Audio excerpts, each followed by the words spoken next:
E aí, galera? Eu sei que eu dei uma sumida, então me perdoem, por favor. Hoje vamos falar aqui sobre MAPE e Macrotórax. Então vamos embora.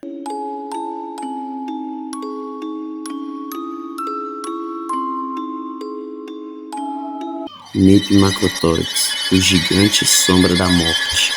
Ele foi descoberto em 2019 na Patagônia, Argentina, e a espécie foi oficialmente descrita em 2022.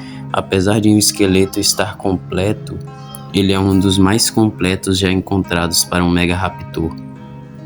Como ele caçava, diferente do que muita gente pensa, os megaraptores não dependiam apenas de mordidas. O MAPE possuía braços muito longos e fortes, garras curvas enormes chegando a cerca de 35 centímetros em outros megaraptores semelhantes, dentes afiados para cortar carne, corpo relativamente ágil para o seu tamanho. Os cientistas acreditavam que ele agarrava suas presas e depois os mordiam. O significado do nome dele vem da mitologia Aunikenk, descrita como uma sombra da morte, associada aos ventos gelados.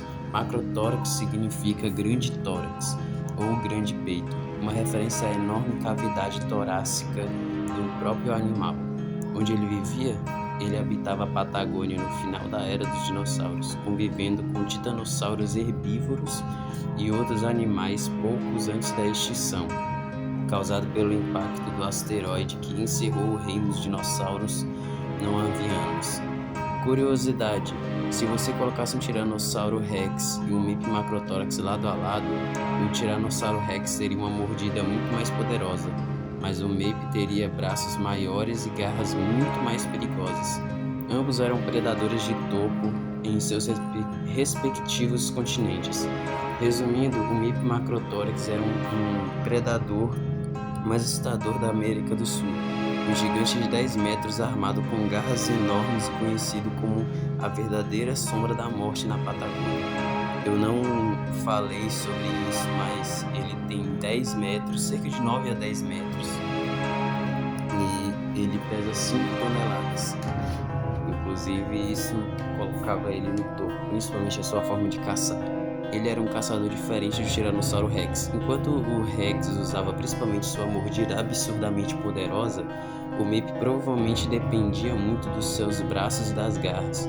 Os cientistas acreditam que ele agarrava a presa com suas garras, depois as mordia arrancando grandes pedaços da sua própria carne, usando a velocidade e agilidade para atacar. Ele não fazia emboscadas, ele corria atrás de suas presas. Como era o corpo dele, o MAPE tinha características bem diferentes da maioria dos grandes megaraptores.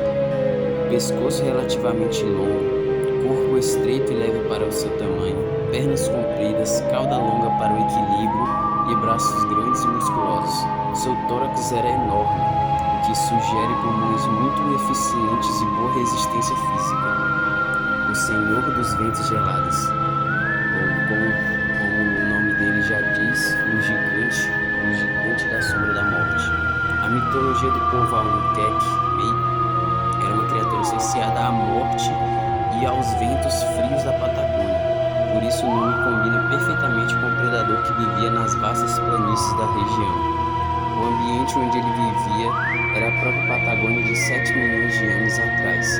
Era muito diferente da atual, já existiam florestas, rios e lagos, grandes planícies, enormes dinossauros herbívoros, e MAPE provavelmente caçava jovens titanossauros ou animais menores e mais fáceis de capturar.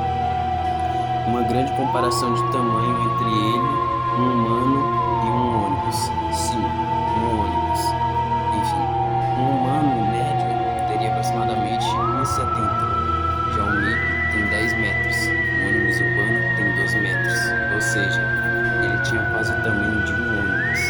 Sim, um dinossauro que era um predador, um megaraptor, na verdade, do tamanho de um ônibus.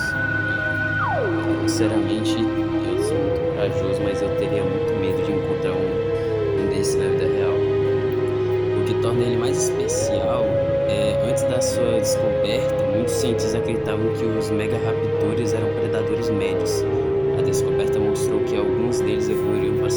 verdadeiros gigantes.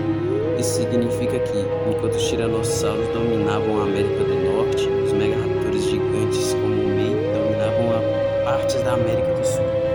Como ele era por fora, ainda não sabemos ao certo. Como não foram encontrados fósseis de pele ou penas, os cientistas fazem estimativas. É possível que tivesse escamas em boa parte do corpo, algumas estruturas semelhantes apenas em certas regiões, cores variando entre marrom, cinza e tons escuros para camuflagem, mas isso ainda é especulações. Uma curiosidade antes de acabar o vídeo: se você estivesse frente a frente com o Maybe, sua cabeça provavelmente chegaria à altura do peito do animal, e suas garras eram grandes o suficiente para causar ferimentos gravíssimos em uma única investida. Por isso, o Maybe era considerado, e é considerado, um dos predadores mais assustadores que já caminharam pela América do Sul.